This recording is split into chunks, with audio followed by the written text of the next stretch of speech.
ஜோதிட ஞானத்தை கொடுத்த அனைத்து குருமார்களுக்கும் இறைவனுக்கும் நன்றி. இன்னைக்கு நான் இதை பற்றி பேச போகிறேன்னா பரிகாரத்தை பற்றி தான் பேச போகிறேன். பரிகாரத்தை பற்றி நிறைய பேர்த்துக்கு நிறைய கேள்விகள் இருக்குது.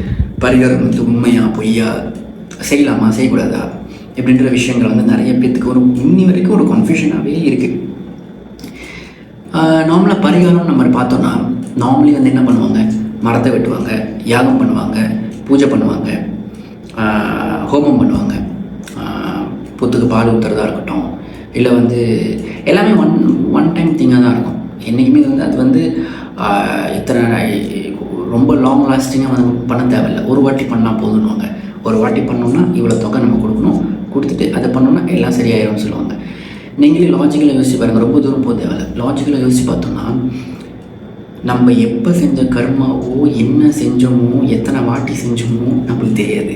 ஆனால் இப்போ வந்து அதுக்கான விளைவை நம்ம அனுபவிச்சுருக்கோம். சனாத்தன தர்மத்துப்படி நம்ம வந்து எல்லாமே வந்து ஒரு பிறவி கிடையாது, பல பிறவி நம்ம எடுத்து வந்திருக்கோம் தான் நம்ம நம்பிக்கை. சரியா? நிறைய பிறவி எடுத்ததுனால தான் இவ்வளோ நிறைய கர்மங்கள் பண்ணுறதுனால தான் இவ்வளோ பிறவி எடுத்திருக்கோம். ஓகே, யாருமே எந்த கர்மமும் பண்ணலை, எல்லாருமே சுத்தமாக இருந்தோம், யோகியமாக இருந்தோம் அப்படின்னா இத்தனை பேர்த்து நம்ம எடுத்துருக்கிறதுக்கு வாய்ப்பே இல்லை.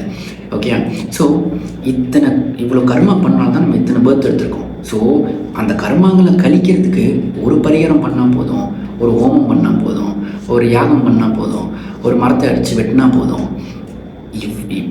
இவ்வளோ ஈஸியாக கர்மாவை கழிச்சிடலாம்னா அப்போ ஏன் எல்லோரும் இவ்வளோ கஷ்டப்பட்டுட்டு இருக்கோம்? எல்லோரும் போய் ஒரு மரத்தை வெட்டிட்டு, ஒரு யாகம் பண்ணிட்டு, ஒரு ஹோமம் பண்ணிட்டு, புத்துக்கு பால் ஊற்றிட்டு, ஒரு துணி எடுத்து மரத்தில் கட்டிட்டு போயிடலாமே. நம்ம வாழ்க்கை மாறிடுறோம்ல, மாறி இருக்கணும்ல. ஆனால் இங்கே அப்படி இல்லையே. நிறைய பேரோட வாழ்க்கை இதெல்லாம் பண்ணி கூட ஸ்டில் விவாகரத்து ஆகுது, என்னென்னமோ ஆகுது. கல்யாண வாழ்க்கையில் பிரச்சனை வருது, குடும்ப வாழ்க்கையில் பிரச்சனை வருது. கேட்டால் நீங்கள் வந்து இந்த தோஷம் அந்த தோஷம், இதை கழிக்கணும் அதை கழிக்கணும்னு கழிக்க சொல்கிறாங்க.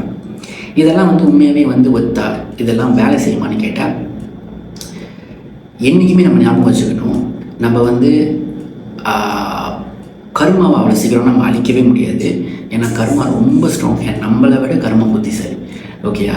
கர்மாவுக்கு தெரியும் எப்போ நம்மளுக்கு என்னத்தை கொடுக்கணும் அப்படின்றது கண்டிப்பாக தெரியும். அவ்வளோ ஈஸியாக நம்ம வந்து கர்மாவை கழிக்க முடியும்னா இத்தனை கோடி பேர்த் நம்ம எடுத்துருக்க வேண்டிய அவசியமே இல்லை. நம்ம எத்தனை கோடி பிறப்பு எடுத்துருக்கோன்னு நம்மளுக்கே தெரியாது, கணக்கே இல்லை.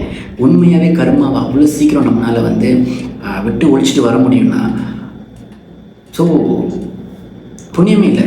கர்மா இருந்து கர்மா ஸ்ட்ராங்னு சொல்லுவாங்க. Karma know the address, karma know your address அப்படின்லாம் சொல்லுவாங்கள்ல. நம்ம ரிவெஞ்ச் எடுக்க அவசியம் இல்லை, கர்மாவே அதோட வேலையை செய்யணும். அவ்வளோ ஸ்ட்ராங்கான கர்மாவை இவ்வளோ சீக்கிரம் வந்து நம்மளால் வந்து இரெடிகேட் பண்ணிட முடியும்னா அது வந்து சாத்தியமே கிடையாது. ஸோ அப்போது பரிகாரம் இல்லையா? அப்போ யார் எனக்கு உதவி செய்வா அப்படின்னு ஒரு கேள்வி வரும். அப்போது நான் வந்து ஒரு கர்மா செஞ்சுருக்கேன், அந்த கர்மாக்கான பலனை நான் இப்போ அனுபவிக்க வந்திருக்கேன்.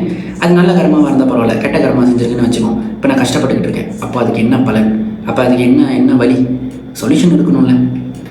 அப்படி சொல்யூஷனே இல்லை, நீ செஞ்சுட்ட, நீ அனுபவிச்சு தான் ஆகணும், எதுவுமே ஒன்று மாற்ற முடியாது, எதுவுமே குறைக்க முடியாது அப்படின்னா அப்போது கடவுள் எதுக்கு இருக்காரு? இன்னொரு ஒரு கேள்வி வரும். சில பேர்த்துக்கு கேள்வி கேட்டிருப்பீங்க, என்னத்துக்கு நிறைய கேள்விக்கு வரும். நிறைய பேர் கேள்வி கேட்டிருப்பீங்க, கடவுள் எதுக்கு இருக்காரு?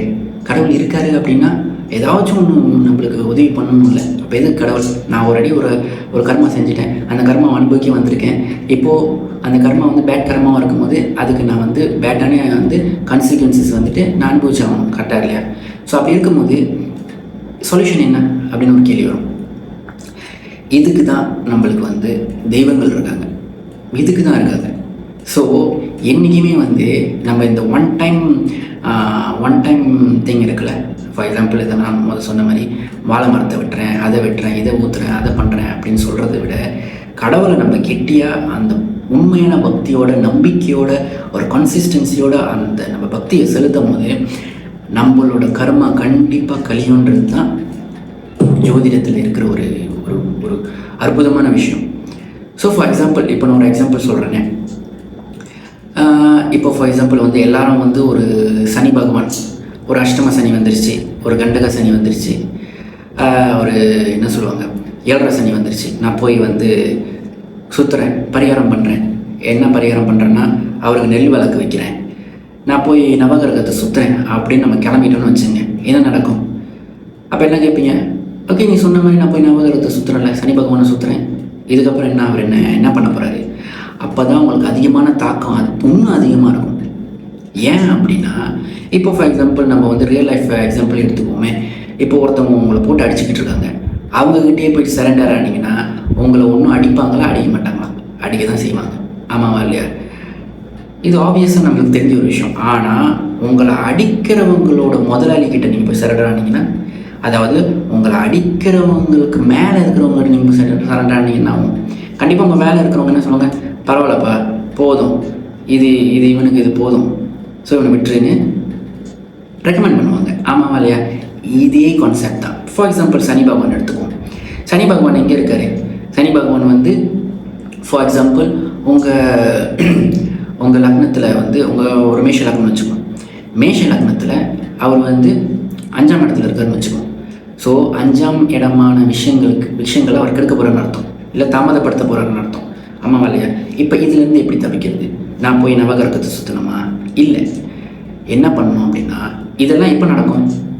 தசா வரும்போது தான் நடக்கும். தசா வந்தால் தான் அதுக்கான முழு பலனை அவர் செய்வார். ஆனால் வந்து புத்தி டைமில் நடக்கும். ஒரு தசை நடக்கும்போது அதில் வந்து சனி புக்தியும் வரும். அப்போ நீங்கள் கேட்பீங்க, சனி புக்தி வரும்ல, அப்போ எப்படி அப்படின்னு கேட்டால் எஸ். ஆனால் தசா வர அளவுக்கு புக்தியில் அந்த அளவுக்கு செய்ய முடியாது. ஏன்னா புக்திநாதன் தசாநாதனுக்கு கட்டுப்பட்டவர்.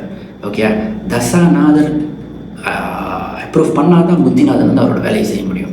ஆனால் புத்திலையும் சிலது நடக்க தான் செய்யும். ஓகே, அந்த மாதிரி டைமில் நம்ம என்ன செய்யணும் அப்படின்னு கேட்டுக்கிட்டிங்கன்னா, இப்போது 5ஆம் இடம் என்னன்னு பார்க்கணும். 5ஆம் இடம் மேஷ லக்னத்துக்கு 5ஆம் இடம் இது சிம்மம் வருவார். ஓகே, சிம்ம ராசி தான் வந்து 5ஆம் இடம். ஸோ சிம்ம ராசி வந்து சிம்மம் வீடு வந்து 5ஆம் இடமாக இருக்கும்போது அது என்ன வீடு? அது நெருப்பு வீடு. அங்கே இருக்கிறது யார்? சனி. அவரோட தாக்கத்தை குறைக்கணும்னா என்ன பண்ணணும்? சனி எதை குறிக்கும்?